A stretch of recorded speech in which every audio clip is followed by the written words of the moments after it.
What is the method of recording in accounting books?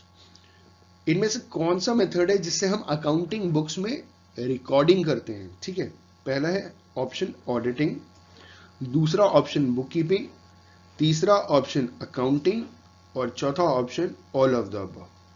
तो इस question का सही जवाब है अकाउंटिंग।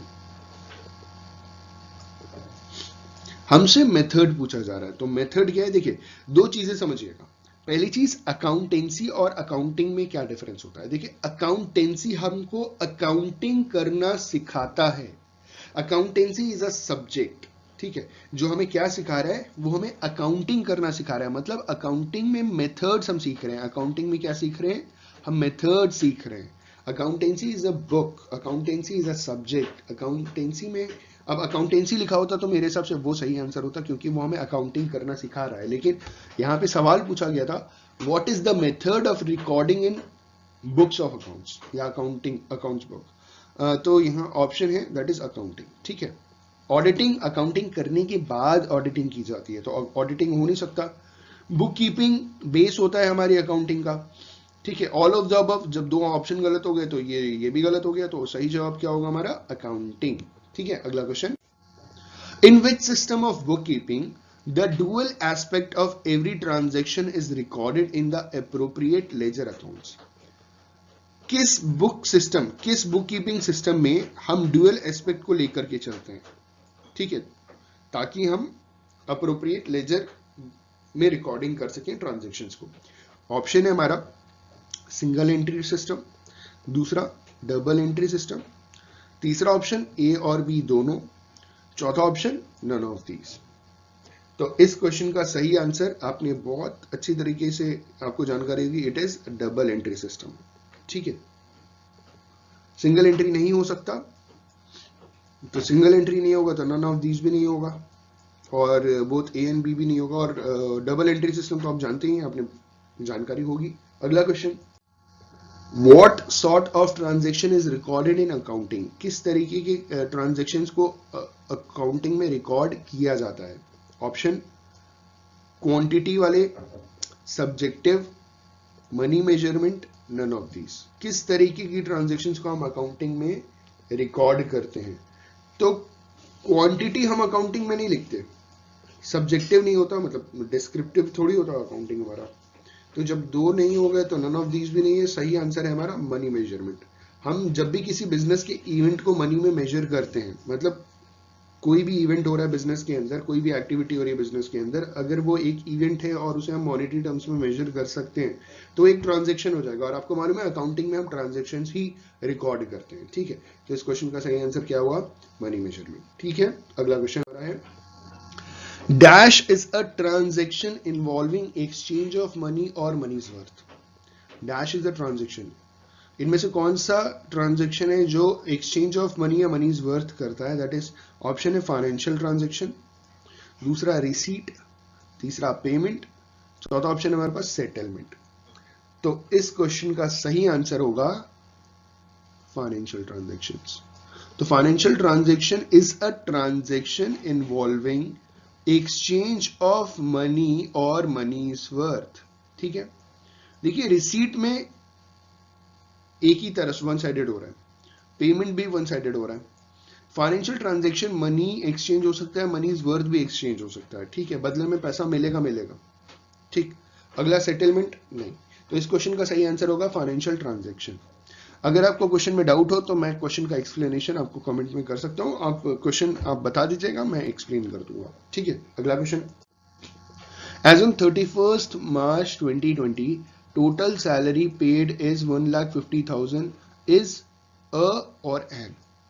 31st March 2020 के हिसाब से जो टोटल सैलरी पे की गई है वो 1.5 लाख रुपए है। ठीक है, ये क्या है? ये एक इवेंट है या ये एक ट्रांजेक्शन है, या ये ट्रांजेक्शन और इवेंट दोनों है, या नन ऑफ दीज है?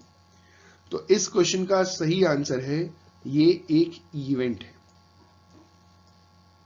ठीक है, बिजनेस में ये एक इवेंट है, ये कुछ हुआ है जिसे हम रिकॉर्ड करेंगे।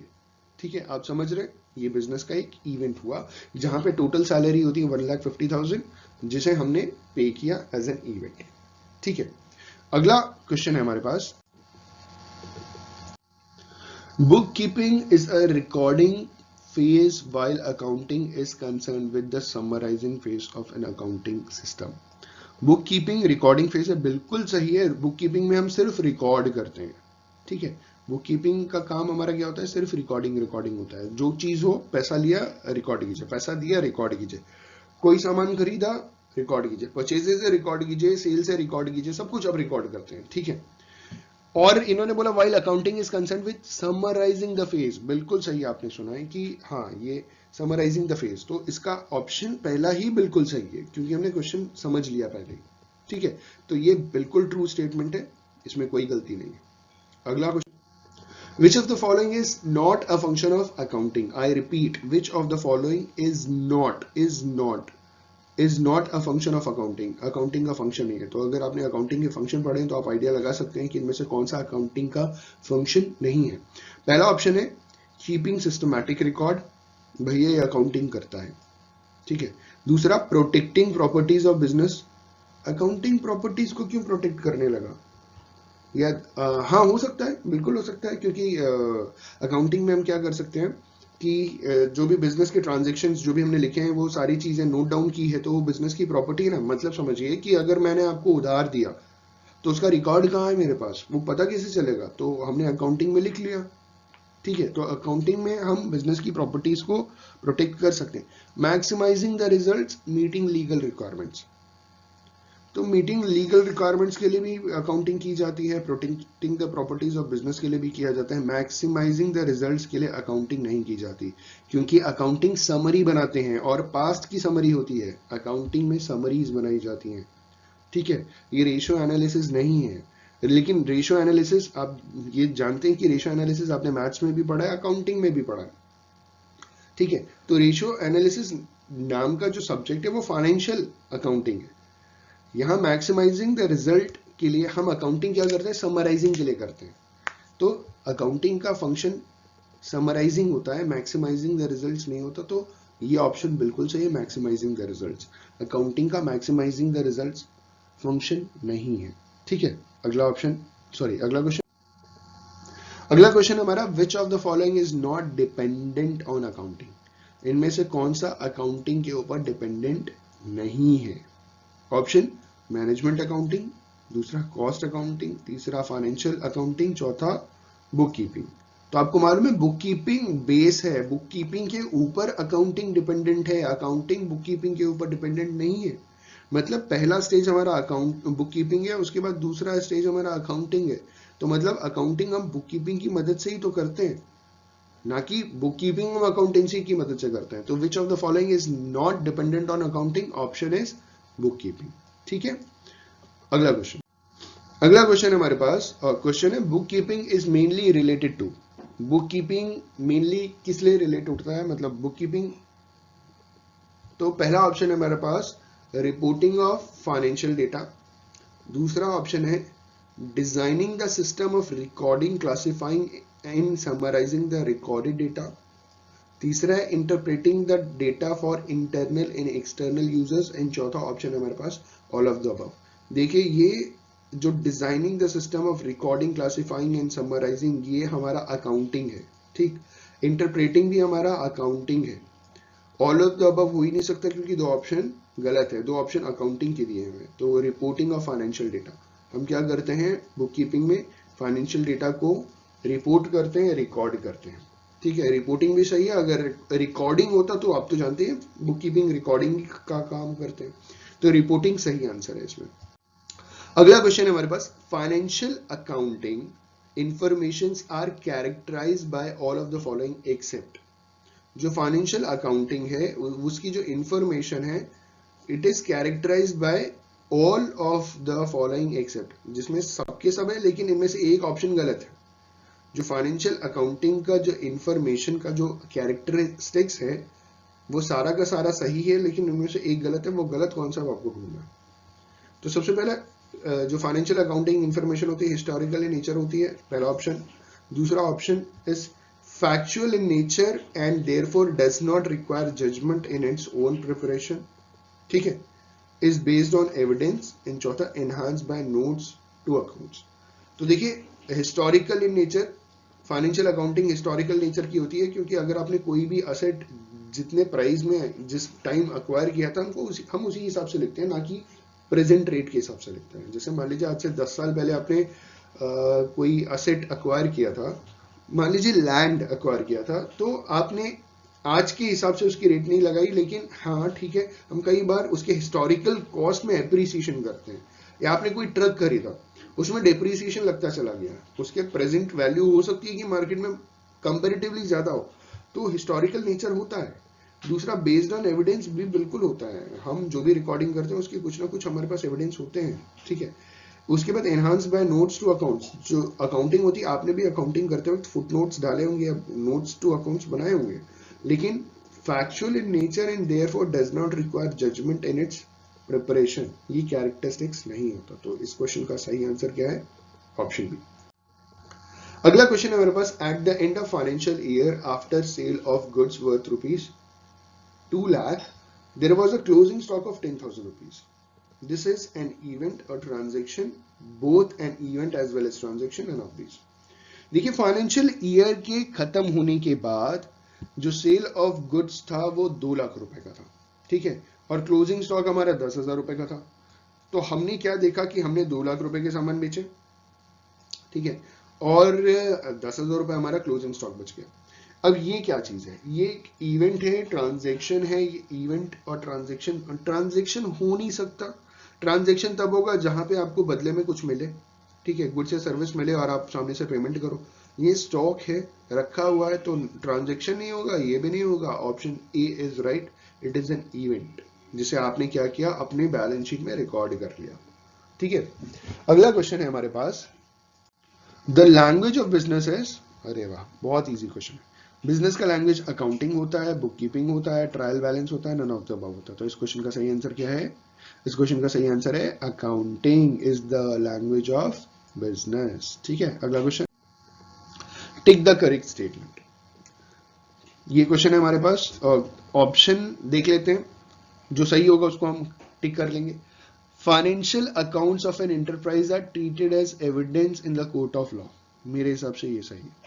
जो फाइनेंशियल अकाउंट्स है वो किसी भी एंटरप्राइज का वो ट्रीट किया जाता है एज एन एविडेंस। एविडेंस का मतलब एक हिसाब से सबूत in the court of law. ये तो सही है। अगला देखते हैं, financial statement is prepared by 2 different accountants will always show the identical results. No, never, ठीक है। 2 अलग अलग अकाउंटेंट जब भी प्रिपेयर करेंगे कभी भी सेम रिजल्ट नहीं आएगा, इसलिए हम लोगों की कई बार बैलेंस शीट टैली नहीं करती, ठीक है। अगला है, financial statement need not take into consideration any statutory requirements. क्यों नहीं भाई? ये भी गलत है। स्टैट्यूटरी रिक्वायरमेंट्स जो सरकारी लॉ, नियम, कानून है, उसको तो आपको ध्यान में रखना पड़ेगा, उसके बाद ही तो आप उस हिसाब से फाइनेंशियल स्टेटमेंट्स आप रिकॉर्ड करेंगे। Option C, only credit transactions are recorded in the books of accounts. क्यों? कैश को क्या हुआ? तो पहला ऑप्शन बिल्कुल सही है इसमें। अगला question, which of these would be considered external uses of financial statement. इनमें से कौन से एक्सटर्नल यूजेज हैं?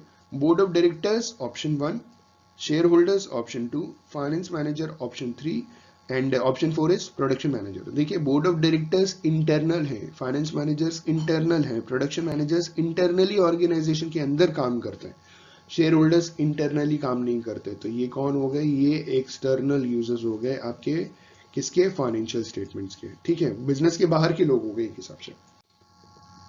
अगला क्वेश्चन है हमारे पास, the process of identifying, measuring and communicating the economic information to permit informed judgments and decisions by the users of the information is known as, ठीक है। जो प्रोसेस है आइडेंटिफाई करने का, मेजर करने का और कम्युनिकेट करने का, इकोनॉमिक इंफॉर्मेशन, इकोनॉमिक मतलब which is related somehow, which is related to money, information to permit informed judgements, ताकि इन्फॉर्म्ड जजमेंट को परमिट किया जा सके और डिसीजंस लिया जा सके। तो इसे हम क्या बोलते हैं? Auditing, management, accounting, journalising. तो इस क्वेश्चन का सही आंसर है अकाउंटिंग, ठीक है। अकाउंटिंग में ही हम आइडेंटिफाई करते हैं, मेजर करते हैं और कम्युनिकेट करते हैं ना इंफॉर्मेशन, ठीक है। अगला क्वेश्चन हमारे पास है, what are the systems of accounting. Accounting के सिस्टम्स क्या है?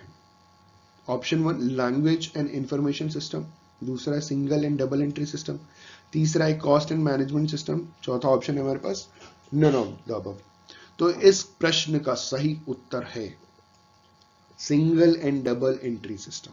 ठीक है, हमने अकाउंट, आपने डबल एंट्री सिस्टम पढ़ा है ना, आपने डबल एंट्री सिस्टम पढ़ा है, तो सिंगल एंट्री भी होती है, तो single entry as well as double entry system. तो इस क्वेश्चन का सही आंसर है ये। अगला क्वेश्चन जो हमारे पास है, जो इस वीडियो का लास्ट क्वेश्चन है, वो है which method of accounting is commonly adopted by business concern. Accounting का कौन सा मेथड बिजनेस कंसर्न ने अडॉप्ट करके रखा है? पहला ऑप्शन है हमारे पास कैश मेथड ऑफ अकाउंटिंग, दूसरा है मर्केंटाइल मेथड ऑफ अकाउंटिंग, तीसरा है स्पेशल मेथड्स ऑफ अकाउंटिंग, चौथा है सिस्टमैटिक मेथड्स ऑफ अकाउंटिंग। तो इस क्वेश्चन का सही आंसर है मर्केंटाइल मेथड ऑफ अकाउंटिंग। ठीक है, जो बिजनेसमैन होते हैं वो अपना जो भी मेथड उन्होंने अडॉप्ट करके रखा है वो, क्योंकि हम अकाउंटिंग में सिर्फ कैश बेसिस पे तो ट्रांजेक्शन करते नहीं। ठीक है, स्पेशल मेथड्स तो सबके अलग अलग स्पेशल मेथड्स होंगे, ऐसा कोई स्पेशल नहीं होता, ये सबके लिए कॉमन होता है, जनरल होता है। तीसरा सिस्टमैटिक मेथड्स ऑफ रिकॉर्डिंग, हाँ बिल्कुल मैं मानता हूँ सिस्टमैटिक होता है, लेकिन मर्केंटाइल और सिस्टमैटिक में हम मर्केंटाइल चूज करेंगे क्योंकि ये बिजनेस के बेसिस के ऊपर है। Mercantile is somehow related to business. ठीक है, सिस्टमैटिक में तो बहुत सारे सिस्टम्स हो सकते हैं, मर्केंटाइल मेथड में सिस्टमैटिक मेथड्स को हम अडॉप्ट करते हैं। तो हमारा जो मेन आंसर होगा दैट इज मर्केंटाइल मेथड। ठीक है, होपफुली आपको वीडियो पसंद आया, अगर वीडियो पसंद आए तो लाइक शेयर कमेंट करना ना भूलें। Thank you so much, have a good day.